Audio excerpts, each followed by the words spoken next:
Bonjour à toutes et à tous et bienvenue dans ce nouveau numéro de notre émission Piste. Aujourd'hui, nous allons évoquer un outil de communication qui est tellement naturel qu'on en oublie même son existence. Il n'en est pas moins très important, voire même crucial pour de nombreuses sociétés. Je veux parler du site web. Pour ce faire, nous accueillons Nitaya Descours, qui est la fondatrice de l'agence Taishitu Coaching.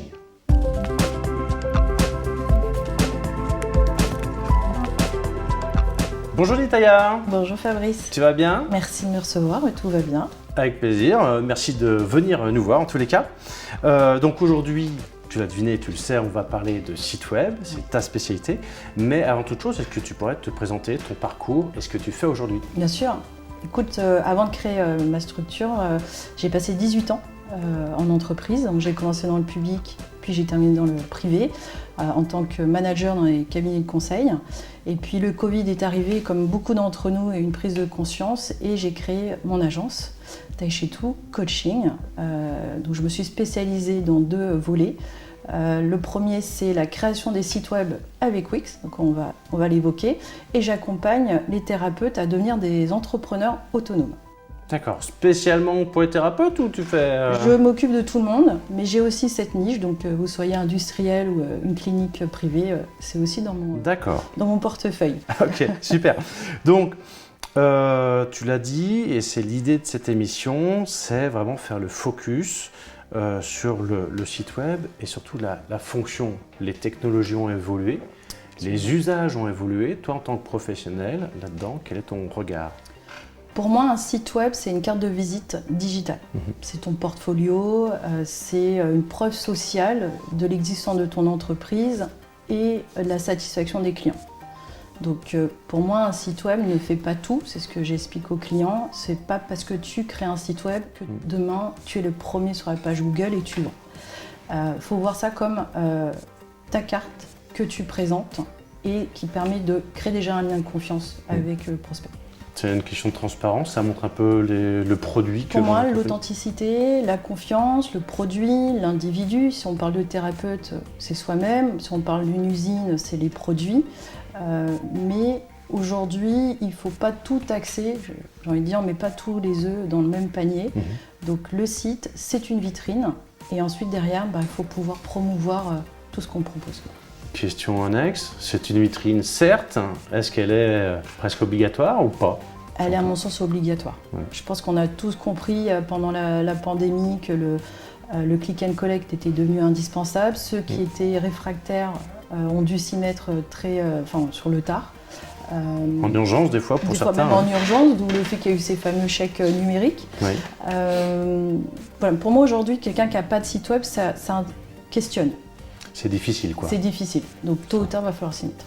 C'est clair, même si c'est un petit site, de toute manière, il y a pas. On sait qu'il y a des gros, des petits, oui, des on moyens. ne parle pas de site e-commerce là. Ouais. Et alors dans ce cadre, qu'est-ce qui motive tes clients à venir vers toi et pour quel type de demande? J'ai deux principales demandes. La refonte d'un site existant, donc que ce soit un site vitrine ou un site e-commerce, ou la création sur mesure via Wix. Ok, alors justement, en parlant de Wix, tu es partenaire certifié Wix. Quels avantages tu y trouves plutôt qu'un autre CMS? Alors c'est vrai, je suis partenaire Wix Légende, donc c'est la dernière certification. Ah, t'as le niveau Légende carrément, d'accord. Carrément. Okay. Ce qui permet d'avoir des jolis points, comme on dit. Les avantages en tant que partenaire, c'est déjà la relation humaine. Donc un petit clin d'œil à Stanislas Ouzou, qui est le représentant Wix en France. D'accord. Et un account manager, donc la mienne s'appelle Sarah, qui est basée à Dublin. Et rien que pour ça, je ne pense pas que chez un concurrent, j'aurai directement accès au bon interlocuteur. C'est-à-dire que tu as une sorte de hotline dédicacée? Exactement, même plus qu'une hotline, il y a des réunions tous les mois, il y a des points. Ce qui est vraiment agréable, et je pense que c'est ce que les clients ressentent, c'est que toutes les demandes, les questions sont transmises et on a un retour. Il y a un vrai suivi, quoi. Il y a un vrai feedback du terrain, il y a une roadmap des prochaines features, des fonctionnalités qui vont sortir. On peut voter en tant que partenaire, donc il y a une vraie collaboration. D'accord. Ouais. Donc alors, tu réponds déjà un petit peu à la question précédente, mais en fait c'est tout l'intérêt de tes clients de venir vers toi parce que tu as cette qualité de service derrière. Tout à C'est fait, ça, quoi. ouais. Hein. Et d'ailleurs, le client, en fonction de l'abonnement qu'il choisit chez Wix, a une assistance informatique D'accord, ok. en français ou en anglais. Bon, très bien. Alors, aujourd'hui, les contenus vidéo représentent plus de 82,5% du trafic Internet mondial. Tu le sais, c'est très très important.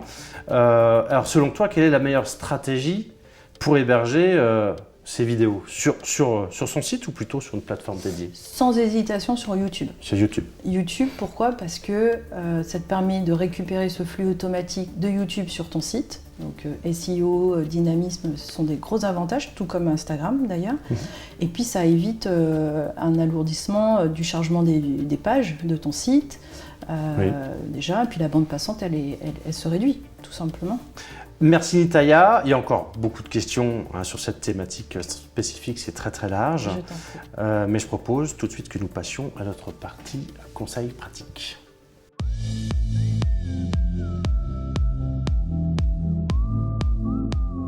Donc Nitaya, en termes de conseils pratiques, qu'est-ce que tu conseillerais à des entreprises qui veulent créer un site? Par où est-ce qu'ils devraient commencer? Par la base, on commencerait par un atelier de persona, donc ton client idéal, ton offre de service, est-ce qu'il faut la revoir, définir les objectifs. Donc pour moi, ça me semble la base avant de vouloir construire un site web. Et une fois qu'on est clair sur la vision, la mission, les valeurs que tu veux incarner, là, on peut matérialiser sur un site. D'accord. Quel type de contenu tu proposes ou tu suggères toi, de mettre sur un site? Alors, ce que je suggère, et c'est aussi bien mes partenaires, c'est des photos, que ce soit ton entreprise ou toi-même, donc par un shooting photo de qualité, des vidéos, par aussi tout l'aspect de conformité juridique, qui est absolument pas à négliger. Oui, parce que ça, les gens ne le savent pas trop, mais il faut quand même préciser certaines choses. Exactement. Donc, un site, vraiment de base, il faut les mentions légales. Parce que ça soit toi en tant que webmaster ou propriétaire du site, il y a un risque d'amende. Ça, les gens l'ignorent. Il y a aussi... Qui c'est qui donne des amendes sur les sites web? La CNIL. La CNIL, d'accord, ok.